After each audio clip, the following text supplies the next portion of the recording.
we pick ourselves apart. I don't think it's media. I don't think that it has anything other than us.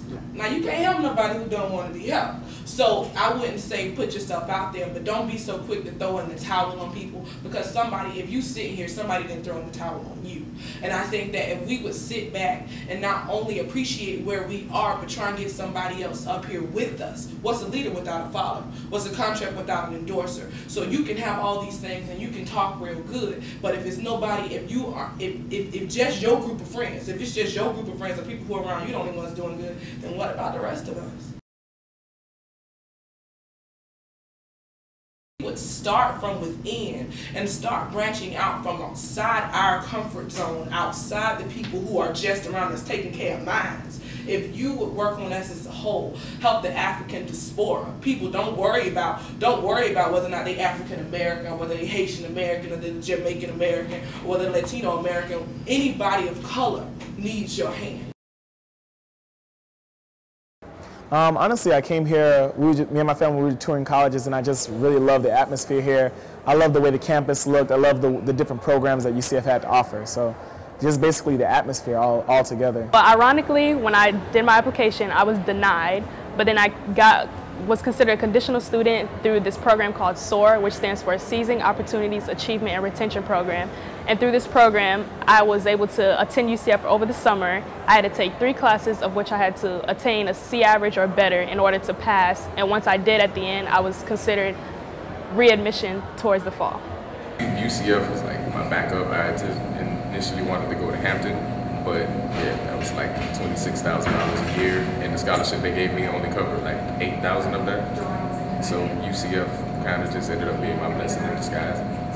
My major reason for attending UCF is that Orlando is my hometown, so I was coming back home, and this was a university that is carrying the doctoral major in accounting. So I applied here, got in, and I'm here. My experience being here at UCF started back in the summer of 1997. I will say that the community, as far as the African American community is concerned, was a lot smaller. With it being smaller, I would say it was a lot stronger, because we as a group, despite where we came from, who we were, our affiliations, we were somehow, some way always intertwined with one another in voicing the concerns of our community, where we were involved in SGA. Everyone was involved in everything. SGA, African American Student Union. I was a member of CSA, Caribbean Student Association.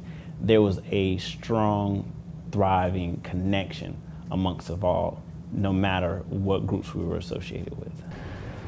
It's been challenging, interesting, and productive. And I say that because it's been a positive experience. I've grown as an individual, and I like to think that I've been able to help, assist, and support students while I've been here. So I've had a good experience overall. My experience at UCF has been wonderful. I get an opportunity to work with students in a variety of ways, and I get an opportunity to make a difference in the lives of students. Being a Black faculty staff member at UCF has been a mixed experience for me. I've been at the university for 4 years, and I've had about 15 years of experience in higher education. And when I first came to UCF, I felt very much alone. I had to do some fact-finding, do some knowledge seeking to find out what the university offered as far as programs and things like that for African-American faculty or staff, or for Black faculty or staff. But once I got connected, it has been a very positive experience. I've made a lot of new networking outlets. I've met a lot of interesting people, and thus has helped me get acclimated to the communities around UCF as well. I came to UCF in August of 1969, which was the second year that the university had received students. At that time, we had about 1,200 students, total enrollment. That's unbelievable nowadays. We came to Florida, and a lot of the people here, the white population, had this sort of attitude that things were so different in Florida from Mississippi, that this was a new school.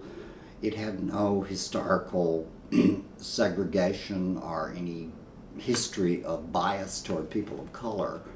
And I looked around, and I'm sort of an iconoclast. I said to people, looks like Mississippi to me. And some of the locals were offended by that remark. But I found that basically Central Florida was no different from Mississippi, at least from my perspective. And I used to get some of my white colleagues very upset because I referred to us as Lily White U. I don't think there was a single black student when I came here. It was totally a white student population. And I don't think there were any black faculty. I remember Dr. Cheryl Green. I believe she has passed on now, but she was hired in, I think, sociology.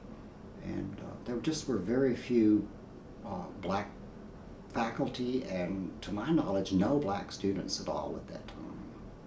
So if you were black here, you really stood out, you know, in the crowd. Do you believe your experience here at UCF is the same as your teammates? No, I do not. I don't think they have to deal with the same stereotypes that I have to deal with. When somebody finds out that they're on the football team, they might be like, oh, well, that's nice. It's great that you're out there and you're involved.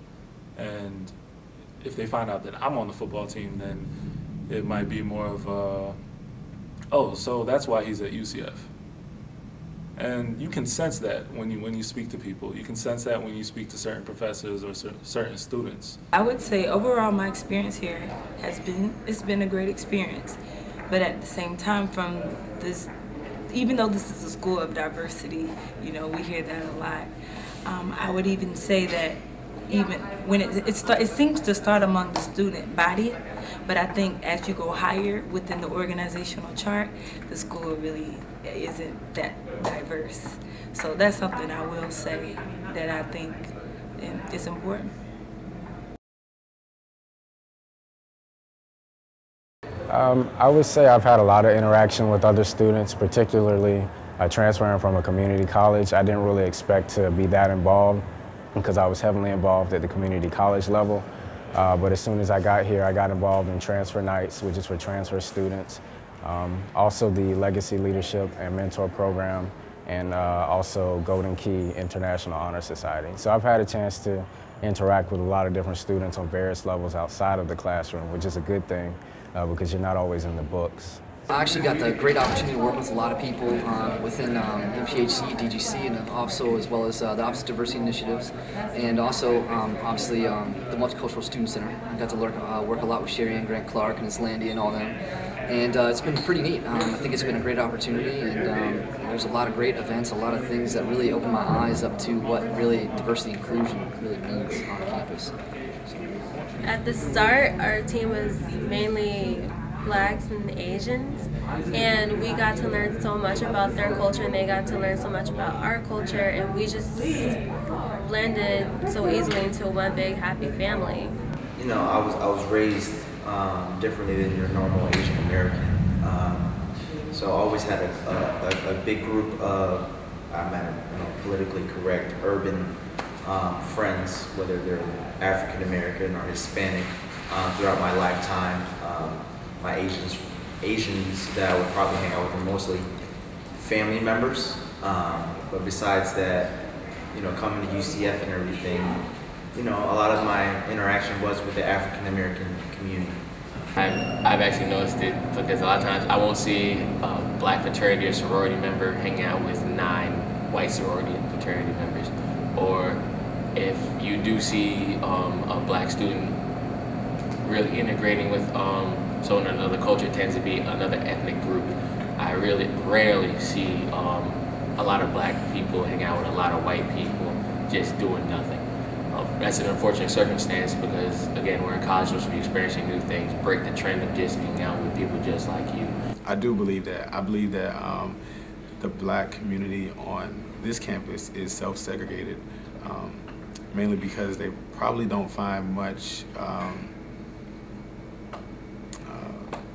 they don't feel like there's much to gain from interacting with other races or people of ethnic backgrounds or other ethnic backgrounds.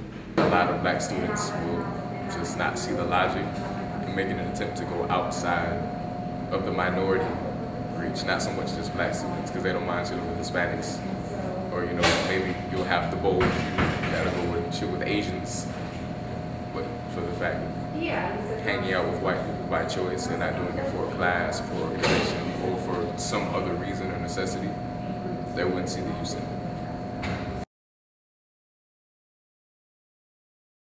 This is something that I charge African American students to do. When you see these people in the union, sit down and start the intellectual conversations, because I know I do. I definitely do that. When I see a group of students and first question, are you supposed to be in class? And then my next question, well, what's going on? Just tell me, what do you do at UCF? And that's really my Black Wednesday. Yeah. They could feel like that's their day to go out and let the whole university know that they go here, that they attend the classes or something. I don't know. I mean, people come from outside of the community to the school to basically go to Black Wednesday, so it must mean something to them. I don't know. But I do know, for me, Black Wednesday was a time when I knew I was gonna see my friends, see my people I didn't see on a regular basis, to see people and just to meet new people in general. I think now it's more of like maybe a fashion show, or just you want the who's who wants to be seen now, so it's not as consistent. And what I mean by that is back when I first got here in about 2001, every Wednesday of the whole entire year, there was a good amount of people there. And now it kind of falls off at the end of the year. People just go when it's hype and they need to go the whole semester. I think more or less they look at it as a chance to come out and really, I would say, represent the culture, but again, sometimes it looks kind of like outside of a club. Because realistically, I've never seen so many girls come to college for a class in high heels. I'm just saying, nothing against it. High heels and a cute little top and some tight jeans. I've never seen that on a Tuesday. I'm just saying. I've never seen that on a Monday in my 8 a.m. class. And basically, it doesn't have any meaning to me because I've never chosen to, stand out in the union and just bask in the glory of blackness. I've seen it from afar, and I really didn't see much to it. Just people standing around. A lot of people from probably the streets, not even at UCF, just around looking for the girls, and the girls looking for them, and everybody looking for Greeks. So I really didn't invest any time into Black Wednesday. I think it's a time where the students can get together and really, really express who they are. I think of it as there's a small percentage of students here, so when they're all in a union, it looks like a larger percentage than what it really is.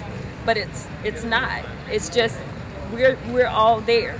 All 8 or 9% of us are at the union at the same time. But on any other given day, when the union is all white, no one pays attention. To be honest, I haven't been all that greatly impressed, either negatively or positively. I think probably Black Wednesday is a sign that black students as a group have not felt total acceptance, and they need something like that to affirm them or give them more of a sense of identity. I would hope the day would come, don't get me wrong, I'm not saying I'm against the idea, I think it's fine. I would hope the day would come sometime after I'm dead and gone, where that sort of thing wouldn't even be thought of. That it'd just be, it'd be, call it Fun Wednesday, where everybody gets together and just has fun.